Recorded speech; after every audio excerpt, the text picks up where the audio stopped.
ವಯಸ್ಸಿಗೆ ತಮಗೆ 12 ವರ್ಷ ಇರಬೇಕಾದಂತಹ ಸಂದರ್ಭದಲ್ಲೇ ಮಠಕ್ಕೆ ಅಧಿಕಾರವನ್ನು ವಹಿಸಿಕೊಳ್ತಾರೆ.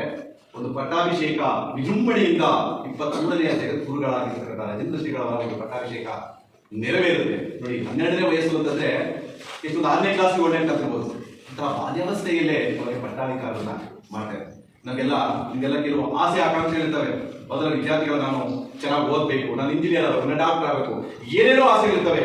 ಅವರು ಒಂದು ಬೃಹತ್ ಮಠದ ಅಂದ್ರೆ ಜಗದ್ಗುರುಗಳ ಒಂದು ದೊಡ್ಡ ಮಠದ ಪೀಠಾಧಿಪತಿಗಳಾಗ್ತಾರೆ. ಯಾಕಂದ್ರೆ ಅದು ಅಲ್ಲಿರ್ತಕ್ಕಂತಹ ವ್ಯಕ್ತಿತ್ವ ಆದರೆ ಆದಂತಹ ಸಂದರ್ಭದಲ್ಲಿ ಮೈಸೂರಲ್ಲಿ ಇವರಿಗೆ ಓದೋದಕ್ಕೆ ವ್ಯವಸ್ಥೆಯನ್ನ ಮಾಡ್ತಾರೆ ಮಂತ್ರ ಮಹರ್ಷಿಗಳವರ ಹಿರಿಯ ಗುರುಗಳು ರಾಜೇಂದ್ರ ಶ್ರೀಗಳವರಿಗೆ.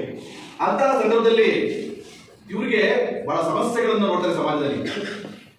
ಈಗ ಗ್ರಾಮೀಣ ಪ್ರದೇಶದಿಂದ ಹೋಗಿ ನಗರ ಪ್ರದೇಶದಲ್ಲಿ ವಿದ್ಯಾಭ್ಯಾಸವನ್ನ ಮಾಡಬೇಕಾದ್ರೆ ತುಂಬಾ ಕಷ್ಟಗಳನ್ನ ವಿದ್ಯಾರ್ಥಿಗಳು ಅನುಭವಿಸ್ತಾ ಇರ್ತಾರೆ. ಅದೆಲ್ಲವನ್ನ ನೋಡ್ತಾರೆ ರಾಜೇಂದ್ರ ಶ್ರೀಗಳವರು.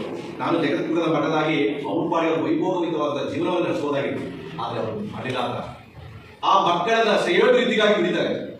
ಈ ಮಕ್ಕಳ ಒಂದು ಶಿಕ್ಷಣದ ವ್ಯವಸ್ಥೆಗೆ ಒಂದೊಂದು ತುತ್ತುಗೂ ಊಟಕ್ಕೂ ಆಗಿನ ಕಾಲದಲ್ಲಿ ಶಿಕ್ಷಣ ಪಡಿಬೇಕಾದ್ರೆ ವಿದ್ಯಾರ್ಥಿಗಳು ತುಂಬಾ ಕಷ್ಟವನ್ನ ಅನುಭವಿಸ್ತಾ ಇದ್ರು. ಇದರಲ್ಲಿ ನಮ್ಗೆ ಓದಬೇಕು ಅಂತ ಆಸೆ ಇರ್ತದೆ, ಆದ್ರೆ ಉಳ್ಕೊಳ್ಳೋದಕ್ಕೆ ನಗರ ಪ್ರದೇಶಗಳಲ್ಲಿ ಹಾಸ್ಟೆಲ್ ವ್ಯವಸ್ಥೆ ಇರೋದಿಲ್ಲ. ಅಂತಹ ಒಂದು ಸ್ಥಿತಿ ಬೇಕಾಗಲಿ ಅಂತಂದ್ರೆ ಈ ಸ್ವತಂತ್ರ ಪೂರ್ವದಲ್ಲಿ 1947 ನಮಗೆ ಸ್ವತಂತ್ರ ಬಂದಲ್ಲ, ಹಿಂದಿನ ದಿನಗಳು ಯಾವ ರೀತಿ ಇತ್ತು, ಈಗಿನ ರೀತಿಯಾದಂತಹ ಒಂದು ರಸ್ತೆ ವ್ಯವಸ್ಥೆ ಆಗಲಿ, ಗ್ರಾಮೀಣ ಪ್ರದೇಶದಲ್ಲಿ ಶಾಲೆಗಳು ಇರಲಿಲ್ಲ, ನಗರ ಪ್ರದೇಶಗಳಿಗೆ ಹೋಗಬೇಕಾಗಿತ್ತು. ಇವರಿಗೆ ತುಂಬಾ ನೋವನ್ನು ಉಂಟು ಮಾಡುತ್ತೇವೆ. ಪ್ರಸಾದ ನಿಲಯಗಳನ್ನ, ಹಾಸ್ಟೆಲ್ಗಳನ್ನ, ಶಾಲೆಗಳನ್ನ ತೆರಿಬೇಕು ಅನ್ನೋ ಒಂದು ಉತ್ಕಟವಾದಂತಹ ಅಭಿಲಾಷೆ ಬರುತ್ತೇವೆ. ಏನಾದರೂ ಇವರಿಗೆ ಅನುಕೂಲವನ್ನ ಮಾಡಿಕೊಡ್ಬೇಕು. ಇನ್ನೊಂದು ವಿಚಾರ ಏನಂತಂದ್ರೆ, ಶ್ರೀಗಳವರಿಗೆ ಸುತ್ತೂರಿನಿಂದ ದವಸ ಧಾನ್ಯಗಳನ್ನ ಪ್ರಸಾದಕ್ಕೆ ಕೊಡ್ತಾ ಇದ್ರು.